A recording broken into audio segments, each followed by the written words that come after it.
as you all know, I'm really fairly new to the game Marble Contest of Champions. I've only been playing for a couple of months, but I've been learning at a kind of much faster pace this past week or two when I've been uploading to YouTube, and I've had tons of comments, in-game friend requests, message boards, and social media comments about all of the different things that I could be doing better and the things that I wish that I knew. So I decided, because I'm cool like that, to make a video about all the things that I have been learning and all the things I wish I knew as a beginner, in case there's still people out there that are beginners, and then they don't have to wait for someone to tell them like I did.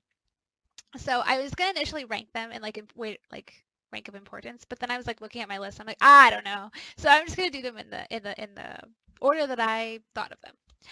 The first is the beginner bracket. I'm a huge arena fan. I play PvP all the time, and I did not know that the beginner's bracket was a thing. So they place you in a cohort with other people that started the game at the same time as you, and so because of that, you only have to do like significantly fewer points than you do now. Like for example, I got 260,000 or 280,000. I ranked much higher than I did a couple weeks later when I got the same points and ranked like in the bottom ranking. So it's really important in the first few months. I think you can go for number one. I mean, you can get like 350,000 points and get one of the champions that they're giving out. So I wish that I'd known about that. I just spent a lot more time on it. I worked really hard on that in the beginning part of the game.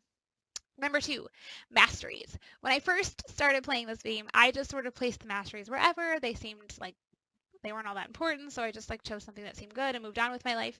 I wish that I had done that because there's a lot of things I think I could have won. You could increase your multiplier quite a bit if you maximize your best masteries. I don't have 60 points because I'm only level 30, I think 2. So if you start where you can get the most important ones and then add the rest of them later, you're doing so much better. In that regard, people have been telling me over and over and over and over and over again, don't use your own units for anything other than the items that you need for the masteries. So yeah, I wish I had been saving those up as well. Number 3 and number 4 are related. The third one is daily catalyst quests. I had all of these champions just sitting in my inventory, and I wasn't really getting a lot of rank ups because I didn't have a lot of catalysts, and I mostly was relying on quest rewards to give them to me, and I didn't really understand that you can do the catalyst quest, and it gives you the 1, 2, and 3. You can choose which ones you need. Like right now, I can do the number 3 if I need to, but most of my champions still need level 2 catalysts because I have a lot of higher up level 3s and not that many level 4 or 4-star champions.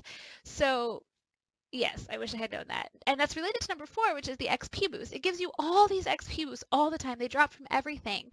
And I wasn't using them.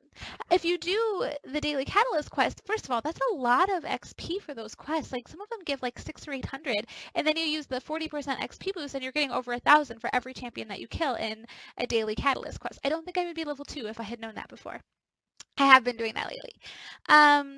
Number 5, login bonuses. I initially was playing this game sort of in my spare time. It was mostly at the airport, mostly while I was waiting in line or waiting for my luggage or waiting for my ride or whatever it is you do when you're at the airport. And so I wasn't logging in regularly. I was getting like the login bonus maybe 1 or 2 days in a row and then just sort of forgetting about it for a day or two and then moving back to it. So I didn't realize, and I wish that I had, that if you just log in and just say hello every single day, then on day 30 you get a champion.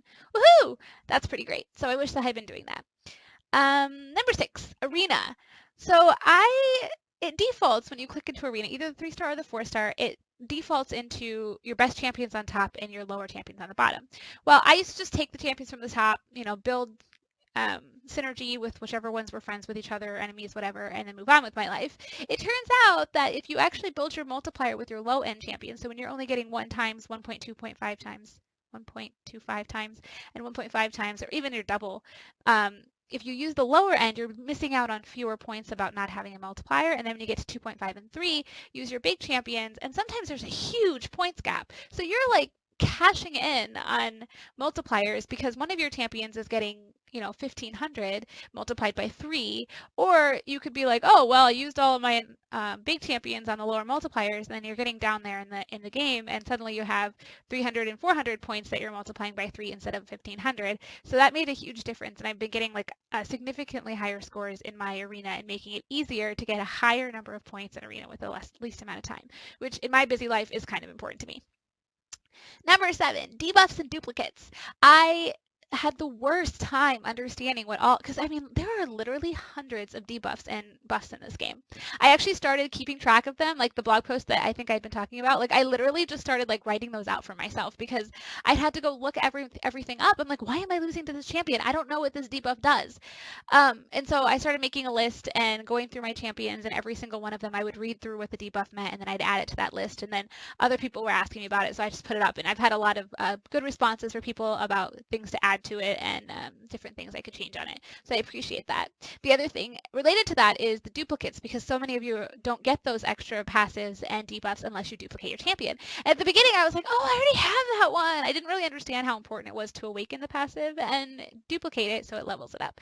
If I had, I think I would have spent more time rearranging my priorities to do quests in which I had duplicates that I was getting instead of avoiding those quests because I already have that champion.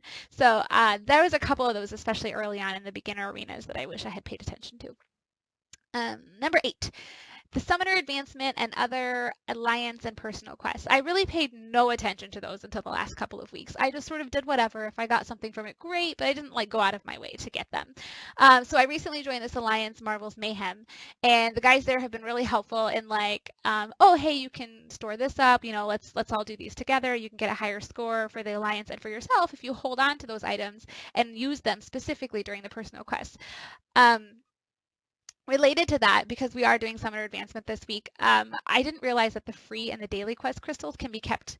So you can claim them, and then when you get to the claim screen, it just says use or open. You don't have another option. So I didn't realize you could just back out of that screen. You get to the crystal stays in your inventory. It's been claimed, but you can do that without using it or opening the crystal. So all of these like free 4-hour crystals and daily crystals, I've been doing that. So thank you, LD, for that.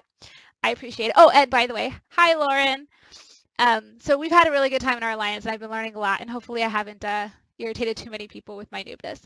Number 9, Reddit and YouTube. So a lot of you that have stuck around for a while know that I'm a League of Legends, and I do play Overwatch as well, and both of those Reddits are like cesspools of toxicity. Like I avoided Reddit because you get on there, you say one little thing or ask one little question, and people just call you every name in the book, and you're like, what does that even have to do with my question?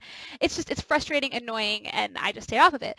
But this game actually has, I mean, the Reddit is a little toxic, don't get me wrong, but generally like the toxicity is much lower compared to other games, and I learned a lot of stuff by just reading through random Reddit posts, like new champions coming up, different little things I didn't understand about masteries, alliance recruitment happens on Reddit, and YouTube videos. Watching people open their crystals is how I started. Those things are freaking addicting. I love like watching people open them. I'm like, oh, they got something cool. Then I'm like sitting in my living room watching YouTube by myself, cheering because people get cool stuff and they don't even know that I'm there. But whatever, not the point. They do have a lot of instructive videos as well, talking about like different champions that go together or how to best get the most value out of different quests that you're doing, event quests, how the champions work, what they're like, are they worth your time and energy to go and do all the stuff you have to get a 3-star or 4-star? Is it worth buying the crystals to get the champion? So Reddit and YouTube is something I wish that I had learned right away so that I would have been more economic in the way that I used my time and units when I first started playing the game. And lastly, number 10, some low minions are actually worth upgrading. So when I first started, I was actually pretty lucky at the beginning. Not as lucky as the other account, but lucky. I would get some 3-stars. I think a higher percentage of 3-stars for my crystal openings than I had 2-stars. For a long time I had a couple more 3-stars even than 2-stars. So I just kind of ignored them. I didn't upgrade them. I didn't do anything with them. I came in around the same time that maybe a little after Quake became a thing. So I had a 2-star Quake and a 2-star Scarlet Witch and a 2-star Magic, and I didn't use any of them. Later on I realized that Magic and especially Scarlet Witch were really good, so I leveled them up and I've been duplicating them as much as possible. But if I had known that early on, I could have taken on much higher ranked arena champions. I would have taken on like event quests. I would have done, I could have cleared the normal instead of just getting barely through it because I didn't have a big enough party to take it over and to explore it. So I wish that I had recognized early on that champions like Scarlet Witch, Magic, Black Widow, and Loki, things like that, or not Loki. Loki's terrible. I meant to say Thor. Could be leveled up and duplicated, and you could use their stuns to your advantage and really take on much higher level champions and move on in the game quicker than I actually did. So those are the things I learned and kind of that I found the most helpful to know. If you have anything else to add to the list, I'd love to engage with you either in the YouTube comments I'm a lot more active on Twitter than I am on Facebook, but you're welcome to leave me messages in either of those places. I usually get back to them pretty quickly. I like to interact with people. It makes me happy. So thank you for your likes and your subscribing and all of your comments and all of your helpfulness and adding me in game and all of the gifts that you guys have given me this week. You guys are awesome. Thank you so much, and I'll see you in the next video.